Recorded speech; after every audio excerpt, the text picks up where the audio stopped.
Stand clear of the closing doors, please.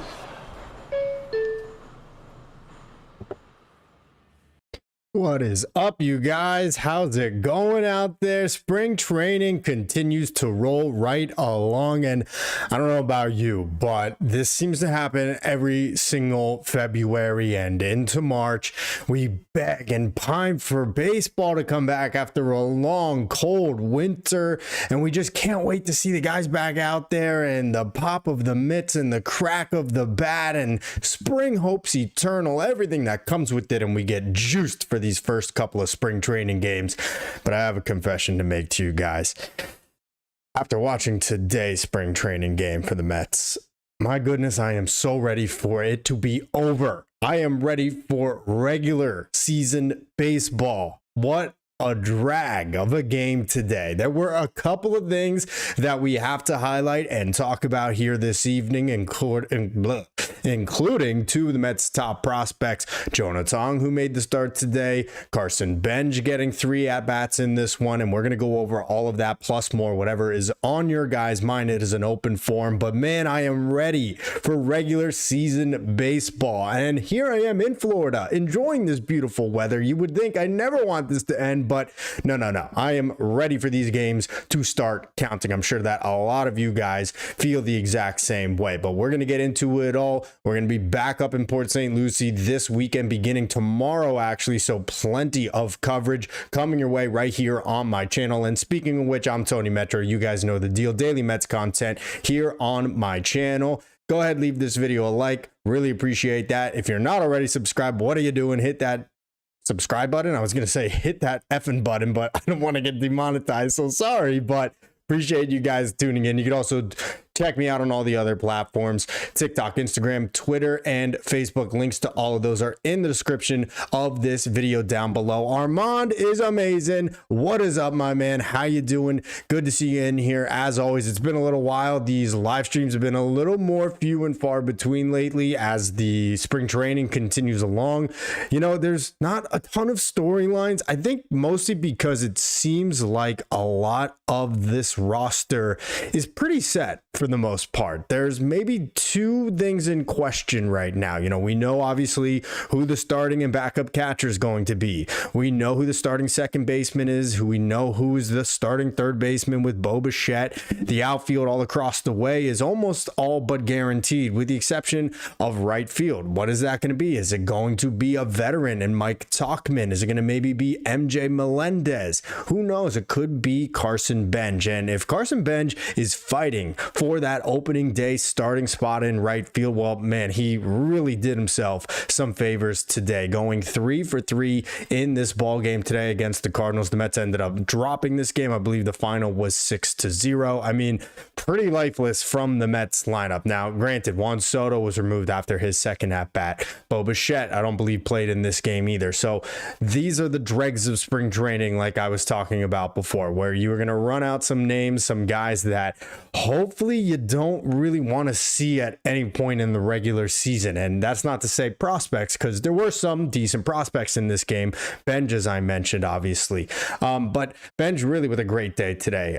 We saw him go to the opposite field. Gary Cohen making a really interesting comment about that, saying that is what he does best, using left field with his sweet lefty swing, I should say. 101 miles per hour off the bat, going the opposite way from Carson Benge. Had another base hit, and then I think maybe most impressively, before his third hit of the game, which was a little line drive that squeaked by the second baseman and into right field, was 10-pitch at bat where he had 2 strikes on him and was able to foul away, I believe it was 3, it might have been 4 pitches to stay alive in that AB before hitting that single for his 3rd knock of the game. And look, this is kind of what I've been expecting out of Carson Benge since we heard that he was an option for him for the opening day outfield spot. Originally we thought it might be left field, but of course now it's right field with Soto moving to the other corner. So this is kind of what I was expecting out of Carson Benge based on the minor league games that I have seen from him, based on his scouting report immediately out of college and what he has done over the last 2 years in the Mets farm. He is a guy that has an elite eye at the plate, a guy that will work pitchers to the bone, to the grind them to the bone, I guess is a better way to say it. And that was exactly what he did in that third at-bat today, fouling away some really tough pitches from the tall Cardinals right-hander that was on the mound in that at-bat, I believe in the 6th inning, before lacing a line drive into right field. And look, I've said it to everybody that is willing to listen, that I really do believe that he could be a combined version of what we saw from Brandon Nimmo, the early part of his career, high on base percentage guy, and what we've seen over the last couple of seasons as a guy that can power 20 to 25 home runs out of the ballpark. So really exciting stuff there from Carson Benge. Unfortunately, it was not exactly the greatest performance that we've ever seen from Jonah Tong today, and we're going to get into it. Armand saying, in my opinion, right and bullpen are the main stories. Exactly. That is what I was going to say as well, Armand. I didn't complete my thought, but right field is one of the questions for sure. Is it going to be Tauchman? Is it going to be Benge? Is MJ Melendez, who I think is probably the least likely of that group, going to be somebody? What happens with Vidal Brujan? Is he a guy that could potentially fight his way onto the roster? So he had a stolen base today. And then, of course, the bullpen. There's a couple of spots up for grabs. Is it going to be Kimbrel? Is it going to be Garcia? I think that's an all but guarantee, but there's definitely a couple of bullpen spots that I think the Mets would like to keep some of their younger arms, the guys that we've seen already now in the form of, of Ryan Lambert in the minors, rather than bringing them up to camp. And I've talked about this a ton. How can the Mets maximize their roster management right now? We have a handful of veterans in this camp, guys that may or may not have anything left in the tank. We will find out here in spring training. And I'm talking specifically about Craig Kimbrel and about Carl Edwards Jr., that is. Do those guys have anything left in the tank? So far, so good from Carl Edwards Jr. Looked pretty sharp on Saturday, I believe it was, at Clover Park. Can we get even 2 to 3 weeks of quality pitching from guys like that? Because if you can, then you take advantage of it. And unfortunately, in the case of those guys, they will probably be outrighted. They probably will not accept a minor league assignment at this point in their careers. They will probably try to latch on to some other team in the big leagues. So if they pitch well enough in camp, I would not be surprised at all to see those two guys get the nod over somebody like Ryan Lambert, who the Mets could put back down into the minors. He'd probably start the year in AAA, would be my assumption, after dominating AA most of last season. And the Mets can dip into that prospect capital later on in the year when the inevitable injuries, when the inevitable poor performances from somebody in the bullpen arises. This is just a case of smart roster management. So I'm right there with you, Armand. I think it's those two things for sure. And add a little one to it, first base. Look, we came into the year and kind of expected it to be Jorge Polanco, because that's what David Stern said when he signed him. Well, now all of a sudden, it doesn't sound like Jorge Polanco is the surefire bet to be the everyday first baseman there. Could it be some Brett Beatty? Could it be maybe even some Mark Vientos? So lots of things that could still change. But man, I'm ready for the regular season already. We're maybe 5-6 games into spring training now, and I am ready for these games to start counting. Mark Benjamin says Benge had AA numbers similar to Jackson Merrill. If he's anywhere close to that, we have a keeper. Absolutely. Look, I will say this. I think David Stearns is really hoping that Mike Tauchman absolutely runs away with the right field job this spring training. And that is not because he does not believe in Carson Benge. Trust me, he believes in him. He was his first draft pick as the Mets president of baseball operations. As we take a look at Jonah Tong here, who we'll get into here in just a moment or two. But my point, and the reason why I say I think that Stearns would love to see Tauchman run away with the job, is because it would give Carson Benge the opportunity to go back and start the year at AAA, a place where he didn't have a ton of at-bats. I believe he played in 20-something games last year.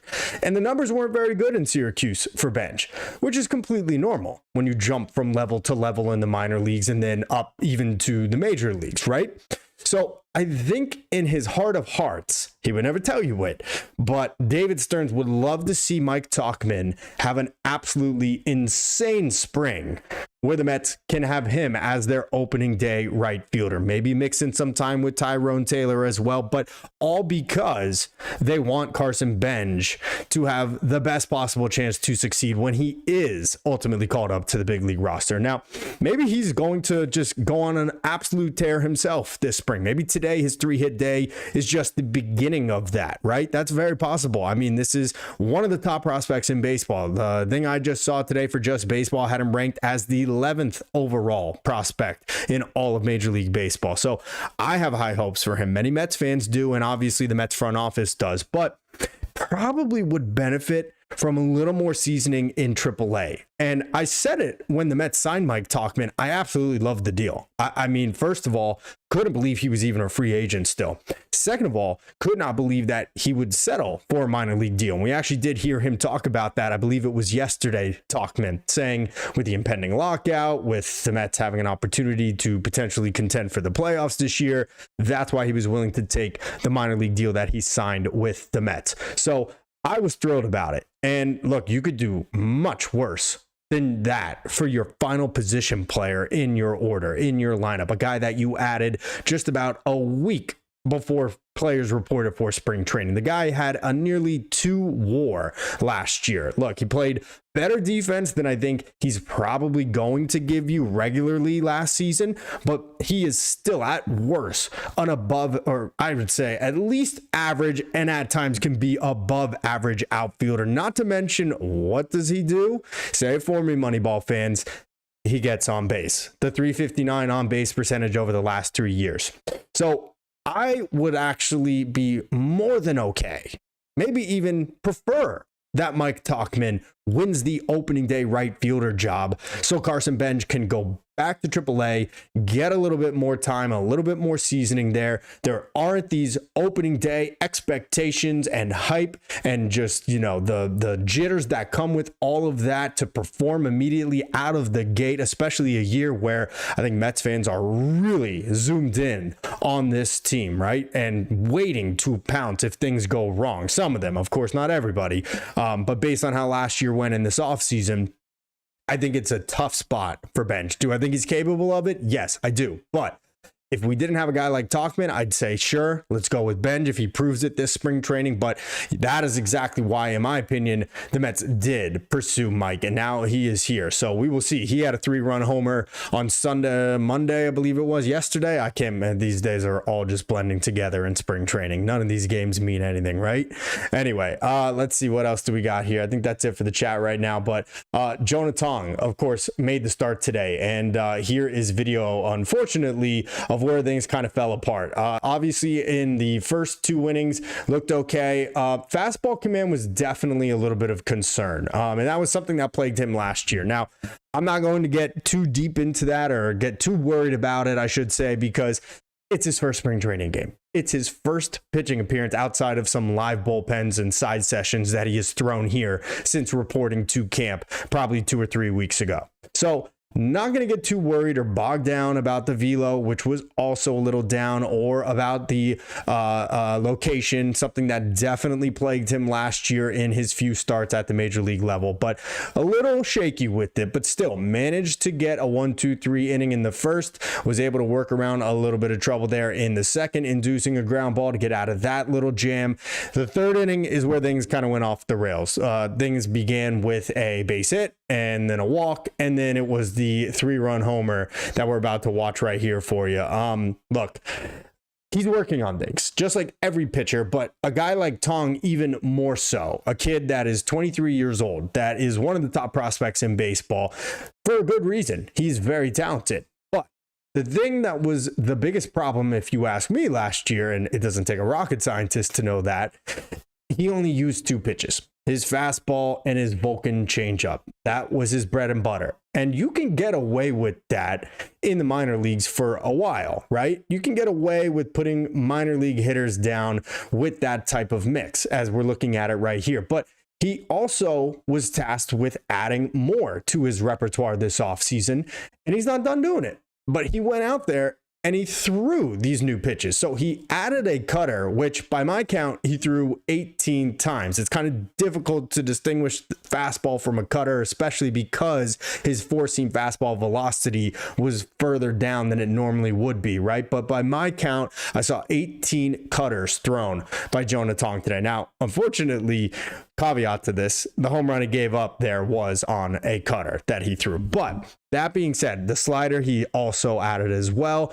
Didn't throw that one nearly as much, just twice today. But if Jonah Tong is to become what we all hope he will be, which is a top of the rotation arm, a guy that could be one of the best starters in all of Major League Baseball, the reason why the Mets would not trade him in any deals this offseason, he has to have more than just the fastball changeup mix. He needs to have some type of pitch that's moving east-west.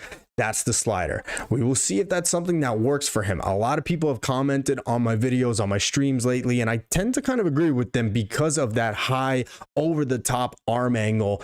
It does seem like something that might be tough. Maybe he's better off going with the splitter. That's obviously not a ball moving east-west, but there's got to be another wrinkle to his game. And so the cutter is a nice addition. Obviously, that's going to move in on left-handers.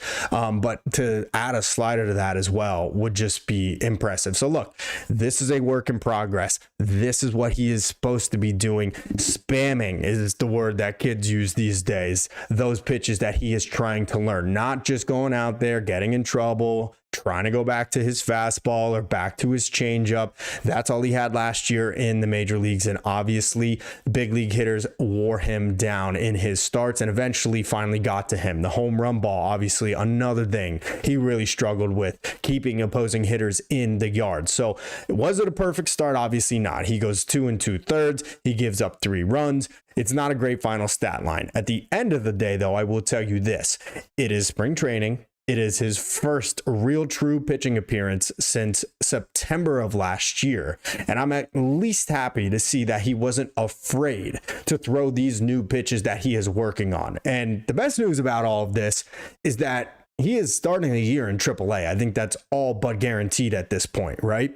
So we don't need to worry about him being major league ready immediately. And I think we can all agree that is the best case for Jonah Tong, to get a little bit more time in AAA. I think he was rushed last year. I think most people would say the same thing. He is going to start the year in Syracuse. Let him continue to curate these pitches, see how he's going to fold them into the rest of his pitch sequencing and repertoire. And I'm going to be really thrilled if he comes away a better pitcher because of it. And I fully expect that he will. The kid seems like he loves to play baseball, to pitch, and is committed to his craft. So let's not get too worked up about the final line on things or say that we should have traded him or any of that stuff. I'm not going to take that. But let's go over to the chat real quick. As you guys can tell and know, I'm in a new studio and the computer is it's a whole new different thing I got to figure out. Here we go. Mark Benjamin, not worried about Tong. It's not March yet. He has new pitches to work on. He needs pitches that move across the plate. Not worried. There you go, Mark. So exactly what I just said, right? Needs these new pitches. No reason to be worried. Needs those ones that move across the plate. There is the final line on Tong. Like I said, 2 2/3, gives up 3 hits, one of them being the big home run, 3 runs, 1 walk. He also hit a batter in this game and does also have 2 strikeouts in it as well. So look, I'm just happy to see him working on his game here, adding a new pitch. I wish I could share the audio right now, but unfortunately we're without that capability, piece of equipment that I need to do that. So that's something I'll try to get on so we could do more of this in the coming days and weeks as I continue covering spring training. But we are going to be back out there tomorrow. The Mets do have a game tomorrow. I believe it's in Miami, maybe I want to say, or against the Marlins in West Palm or Jupiter. I don't know. But we are going to be at camp tomorrow and checking everything out, seeing who is still there and what they're working on. So you guys can expect another report like that and then another one on Friday. And if you guys happen to be in Port St. Lucie, please give me a shout. Would love to connect with you guys. Would be a lot of fun. Got a chance to meet a lot of you guys out there, and that was was super, super cool, and catch up and just, you know, shoot the breeze, as they say. So I've enjoyed that very much. But look, overall, we got a couple more things to look forward to now in spring training. Of course, haven't seen the debut of Luis Robert Jr. I'm excited to see that. I'm not sure exactly when it's going to happen. We know that the Mets were planning to start Francisco Alvarez, Luis Robert Jr., and Brett Beatty slowly by getting them into games slowly this spring training. So excited to see Robert. I definitely want to see Beatty, and I want to see where they plan to play him. They said they wanted to keep him out of the outfield for the time being because he tweaked that hamstring about a month or two ago. So I'm curious to see where Beatty's going to get the majority of his playing time here in spring training. And then the same for Francisco Alvarez, just seeing what he's going to look like. Hopefully he is going to be able to avoid some of these just brutal and totally uncanny hand injuries that he has suffered so many times over the last couple of years. I can say this, and it's not to ever judge a physical appearance like at Bartolo Colon, right? But I will just say Francisco Alvarez looks like he is in the best shape that I think I've ever seen him at least at the big league level. That is for sure. Seeing him up close and in person, definitely looks like a guy that took it very seriously, and he said it himself. He watched what he ate. I think he turned up the intensity on his workouts this offseason, and he looks like he is really, really serious about trying to have a big official breakout year. Obviously, we've seen the glimpses, but exciting to see what Francisco Alvarez can finally become if he can just stay healthy and put it all together. So I'm pumped for that. But other than that, guys, I think we're going to wrap it up. Keep it a short one here. Let me know what you guys think. How you feeling about the team right now? What's your biggest takeaway so far from spring training? And what do you guys want to see from my coverage down in Port St. Lucie? Again, be there this entire weekend and a couple more days in the following week as well. So happy to do it. I'm enjoying it a lot. Really appreciate everybody hitting that sub button. Go ahead and do that if you're not already, and leave a like on this video. More content to come, of course, as always, as we continue our march to real regular season baseball. I need it. I need it like I need oxygen. These games are fun. It's like getting a little fix, but I need that real stuff. Give me the real stuff, because man, when you get to the sixth inning of some of these games and you do not recognize half of the names on either side, it can be a bit of a slog for sure. But guys, thanks so much for tuning in. Appreciate all your continued support. Mets continue spring training, and I'll be there to cover it, and I look forward to talking with you guys again real soon. But that's going to do it for now. Until next time, I'm Tony Metro. Stay true to the orange and blue.